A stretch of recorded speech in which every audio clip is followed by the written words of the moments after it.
Eh petit gars, je vais te raconter l'histoire pas banale d'Arachthès le broyeur.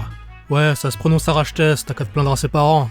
Enfin je dis ça, tu pourras pas, il les a tués quand il avait 12 ans. C'était juste avant de massacrer son chien, son poisson rouge et tout le reste du quartier. T'aurais dû voir ça, sérieux, même Korn aurait rougi devant un tel massacre. Enfin rougir, il est déjà rouge, hein, c'est une expression. Oh calmos, c'est bon, je te le raconte mon histoire. Donc c'est à cause d'Arachthès le broyeur. On l'appelle le broyeur parce que... Ouais, c'est bon, t'as compris. Donc c'était en M40 je crois, ou 38, je sais plus, bref on s'en tape. Il y avait une bataille spatiale et ce cochon d'Arach, ouais je l'appelle Arach, c'est son petit nom. Donc Arach il est bien vénère tu vois, pas le genre à faire la queue devant les modules d'abordage comme tout le monde. Et forcément ce con, ni une ni deux, il remarque qu'il y a un module vide avec aucun berserk devant. Tu vois la suite. Bah t'as deviné, il se jette dessus comme un clébard de corne sur un crâne. Mais attends, c'est là qu'on se poile, ce con il a confondu un module d'abordage avec une putain de capsule de sauvetage. Oh t'imagines pas sa gueule quand il a compris la bourde? Je le vois encore gueuler comme un débile en frappant le hublot. Ma bataille, bordel de merde, ma bataille! Ce con, j'ai encore l'image de ce croiseur impérial de merde qui s'éloigne de nous. Quoi? Comment ça je suis aussi conclu vu que j'étais avec lui? Déjà, je te permets pas de me comparer à ce boulet, et puis on parle pas de moi là, on parle d'Arachthès le broyeur, excusez du peu. Ça va? T'as fini de chouiner? Bon, je continue. Donc on a flotté dans le vide pendant v'là, bien un an je dirais. J'ai pas compté, mais il a activé sa mucranoïde après avoir défoncé tous les ordinateurs de bord de la capsule. Ouais, au départ, il essayait de contacter le reste de la bande, mais tu sais ce que c'est, quand t'es occupé à couper des têtes, t'as jamais le temps de décrocher le téléphone. Du coup, il est encore plus en rage, il a tout cassé, et quand il y avait plus rien à casser, zip, une couche de liquide visqueux et de 2 biostasiques. D'ailleurs, je dis un an, mais en vrai, j'en sais rien, j'étais inconscient aussi, si ça se trouve, on a pioncé pendant un siècle, franchement, pour ce que j'en ai à foutre. Eh, ça va les chevilles, je parle là, alors ferme ton claque-merde et laisse-moi causer. C'est là que ça devient intéressant. Donc Arach, il est en stase dans sa capsule, et il a foutu ses fluides un peu partout. Me regarde pas avec ces yeux-là, y a rien de dégueu. Quoi? Ah, mais t'es quoi putain, une saloperie de Slaneshi? Ça me débecque sérieux. Ne m'interromps pas si c'est pour lâcher des trucs comme ça, on est des gens civilisés ici. Bref, Arach il se réveille quand il y a les alertes de proximité qui sonnent. La totale, débouchage des orifices, gueule de bois post-biostase, et là il se vide sur le parquet. Mais non, il vomit pas, c'est un Astartes crétin, oreille de Liman, tout ça, ça te parle ou bien? Non, la classique digestive, par les trous qu'il faut. Ouais, pas de chiottes dans la capsule. Enfin je crois, j'aurais peut-être dû demander. Enfin voilà quoi, je te passe les booms, les bams, les bims, on se crache. La ratatouille totale sur une planète à la con. Évidemment, Arach avait bousillé le matos de contrôle d'atterrissage plus tôt. Je t'ai dit qu'il était con comme un squig. Bref, il sort de la capsule, je sais pas trop comment, mais ça a clairement utilisé des coups de savate et des insultants catachants. Et là, devine sur quoi on tombe. Eh ouais, ta grosse daronne, mon gars. Non, je déconne, mais ça aurait pu vu la gueule. En fait, Arachthès, il se retrouve face à une bande de clodos en pagne. Attends, je te décris le truc. Genre les roubignoles à moitié à l'air, la vieille serviette autour du cul, et genre la moitié de leur poids en colifiché et en bagouze. Ouais, comme ta daronne, je t'avais dit que j'étais cohérent. Bon là, forcément, Arach il est pas joasse, ça fait genre un sec qu'il a buté personne, donc le premier truc qu'il fait, c'est un revers de hache sur le plus proche. En même temps, sérieux, il faut être con pour se rapprocher autant d'un site de crash, c'est super dangereux. Franchement, no offense, hein, mais c'était mérité. Ouais, no offense, c'est du haut gothique du sud. Ouais, je sais, je suis un peu bilingue. Mais attention, hein, que du vrai parler de chez nous, pas comme ces vieux traducteurs auto de la mec là. Ouais, ceux qui mettent des us et des on à la fin des mots pour faire latin. Moi, je cause comme dans The Eye of Terror, tu vois. Yes, mon bro, what's up? Bon, j'en étais où? Ah ouais, Joel Clodo. Donc Arach lui arrache la tête avec sa hache, sans jeu de mots, et là il se met à râler. Comme d'hab, tu me diras. Ah gros, ça tranche pas bien, mais dans quelle étagère? Bref, tu vois le genre. Mais là, il a pas tort. En fait, sa hache tronçonneuse, ben, elle avait plus de batterie. Mais oui, ce con, il a laissé allumer quand il a foutu sa mucranoïde. Non mais quel boulet, j'en peux plus. Mais du coup, bon voilà, ça reste un marine, c'est en face, c'est juste un humain en slip quoi, donc 250 kg de muscles et d'acier, même quand ça tourne pas bien, bah ça tranche.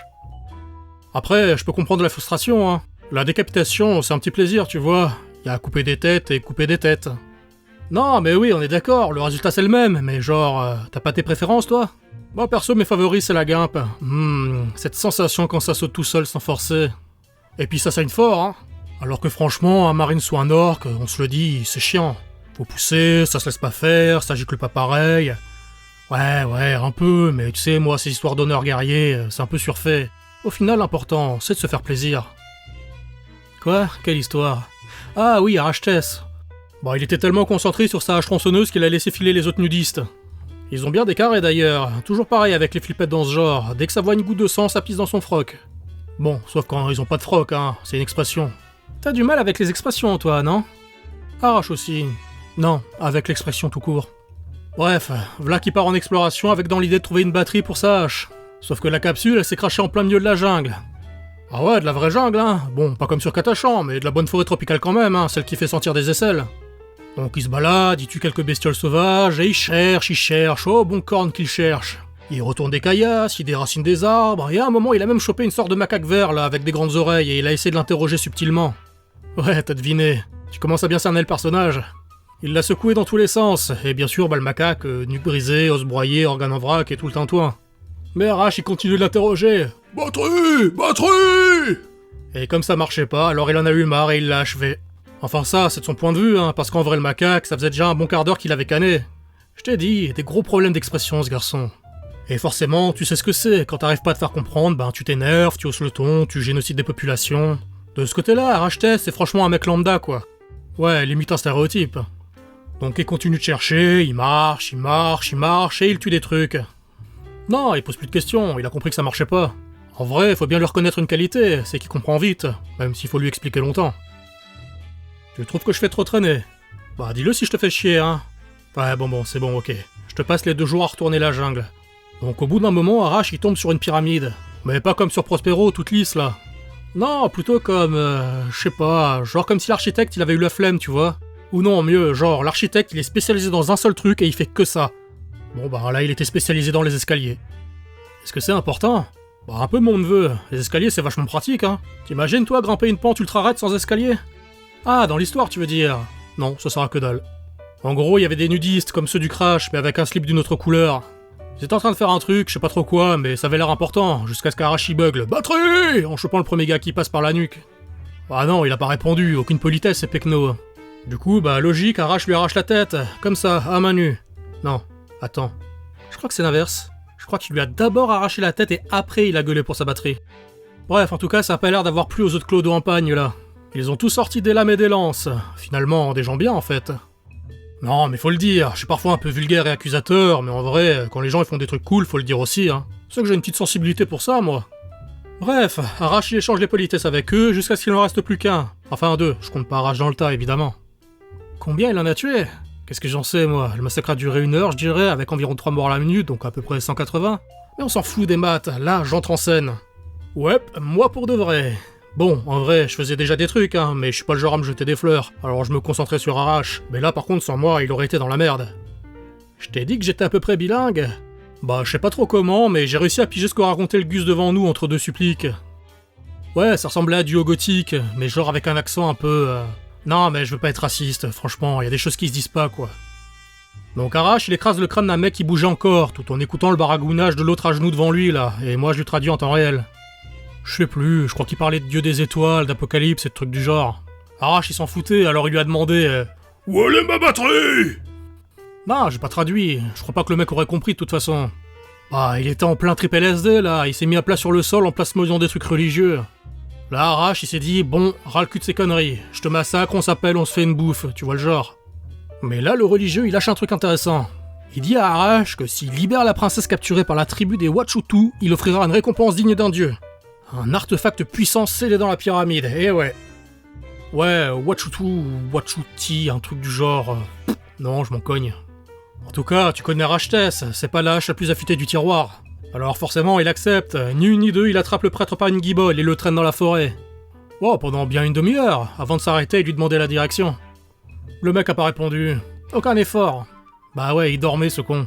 Bon, au moins, ça veut dire qu'il était à l'aise, hein. Arash l'a balancé dans la rivière pour le réveiller. C'était fandard, le mec a failli se noyer. Et quand il a enfin réussi à rejoindre la rive, Arash l'a attrapé par le scalp et il lui a gueulé dessus. Princesse, où parle? Tu vois, avec son petit accent du sud, là. Ouais, je paraphrase, il a dit des insultes aussi, mais j'aime pas la vulgarité. Non, mais merde, à la fin, on peut aussi causer sans chier sur la personne en face, quoi. T'es pas d'accord? Ouais, t'as bien raison, ma couille.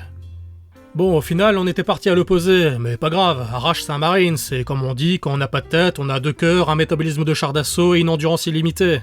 Bref, on finit par trouver le village des Pachou-Pachou. Attends, je t'arrête tout de suite là, je sais ce que je dis, hein. J'ai jamais parlé de Wachu-Wachu, moi, hein. C'est les Pachou-Pachou. Ah ouais? T'y étais? Non? Alors ferme ta gueule. Bon, j'en étais où? Ah ouais, les Chou-Pachou. Bah, qu'en dire ma bonne dame, hein. Arash il a balancé le prêtre contre la porte du village pour l'ouvrir. Normal, après tout, faut bien qu'il participe aussi, hein. Non, mais je veux dire, c'est pas nos affaires à la base, donc il faut qu'il participe aussi. Mais pareil, une vraie feignasse, le gars. Mais oui, je te jure, il s'est endormi. Encore. Au milieu des pacou-pacou, là. Heureusement, eux, ils connaissaient les bonnes manières. Ouais, direct les armes claires et les cris de guerre. Oh bah Arrache, il était aux anges, hein. Non, mais je vais te dire un secret. En vrai, Arrachtès, il a ce surnom de broyeur, tout ça, mais en vrai de vrai, c'est juste un gamin. Ultra joueur, amical, bon enfant, je t'assure, au milieu d'une tuerie de masse comme ça, tu vois le sourire qui te sort et tu te dis « Ça, mon gars, c'est ça la véritable innocence. » Du coup, il tue, il mutile, il brûle, la totale. Je crois même qu'à un moment, il a ramassé le prêtre pour l'utiliser comme un gourdin. En même temps, il avait qu'à pas pioncer sur un champ de bataille, hein. C'est le genre de choses qui arrivent quand on fait pas attention. La princesse, oh, il l'a trouvée, hein. Non, puis il l'avait pas tuée. Attends, il est pas si con, hein. Enfin, je crois. Sérieux, c'était beau, franchement. D'hab, je suis pas trop fleur bleue, plutôt steak bleu en fait, mais faut dire ce qui est, il y avait un flow. La manière dont il est entré dans la hutte, couvert de sang et de boyaux, le regard qu'il a lancé aux gardes et à la princesse, la façon dont il a massacré tout le monde avant de ramasser la princesse et de la lancer au prêtre dehors, ah, c'était magnifique. Ouais, c'était la princesse, il me semble, j'ai pas demandé. Bah, elle avait plein de plumes, des breloques, une espèce de robe à la con. Mais tu me fous le doute là. Une princesse, c'est féminin, non? Ah ouais. Ah non, je crois pas qu'elle avait des nibards celle-là. Et maintenant que t'en parles, je crois que le prêtre il avait pas l'air convaincu. Le chef du village? N'importe quoi. Non, tu veux savoir la vérité? La vérité c'est que t'assumes le genre des gens, c'est ça ton problème. Moi je dis, s'il s'identifie comme une princesse, bah c'est son droit, même si c'est un chef de village. Quoi, Arrachtès? Bah il les a tués tous les deux. Ouais, le prêtre, la princesse et le chef du village. Oh non, pas de raison, je crois que c'était juste dans le feu de l'action. Mais enfin bon, tu cherches juste à changer de sujet, hein, c'est parce que je t'ai passé à jour. C'est ça le problème des gens comme toi, vous êtes juste haineux, vous acceptez pas les gens comme ils sont, alors qu'Arrache, lui, il tue tout le monde, sans distinction. Bref, on disait quoi? Ah bah là, déjà, le pauvre Arrache, il a toujours pas sa batterie, il sait pas où il en est, et puis il a plus personne à tuer, la dèche totale. Mais là, il se rappelle que je suis là, et que je peux l'aider à se diriger. Non, parce qu'en vrai, sans moi, ce bon garçon, il ferait pas un pli, hein. Mais oui, je sais qu'il a plein de qualités, mais quand on est con... Enfin bon. Moi par contre, niveau sens de l'orientation, je suis top tier. Bah oui, je suis sérieux. Ah, je t'assure, hein, tu me lâches dans le warp sans astronomiquant et je te retrouve Kadia. Hein. Ouais, je sais qu'elle a sauté, mais Kadia stand, mon gars, elle est dans notre cœur. En tout cas, on retrouve la pyramide. Ouais, celle en escalier, là. Arrache, il s'est souvenu de l'histoire de l'artefact, et à défaut d'autre chose pour s'occuper, bah bon, on fait avec ce qu'on a, quoi. Donc il rentre dans la pyramide, il fait tout noir, mais on s'en fout, moi je vois dans le noir de toute façon, donc bon... Et là, première énigme. Et ouais, mon petit gars, une énigme, comme dans les bouquins de ces empaffés de Tsinch. Je sais plus, j'ai pas eu le temps de lire, Arrache il a défoncé la porte à coups de poing. Bah ouais, bien sûr que c'était piégé, des fléchettes. Mais franchement, même sans moi, il aurait rien senti, hein. C'est un costaud, mon Arrache. Et après, il y en a eu d'autres, avec des symboles sur le sol, là, il y a un gros boulet en pierre, j'ai pas compris le concept. Le rocher s'est simplement explosé sur nous. Même Arrache, il a pas compris. Ouais, t'as pas tort, il comprend pas grand chose de manière générale.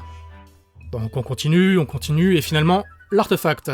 Et là, tu me crois pas, mais la moule qu'on a eue, l'artefact, c'était une balise warp, mon gars. Mais ouais, une putain de balise longue distance.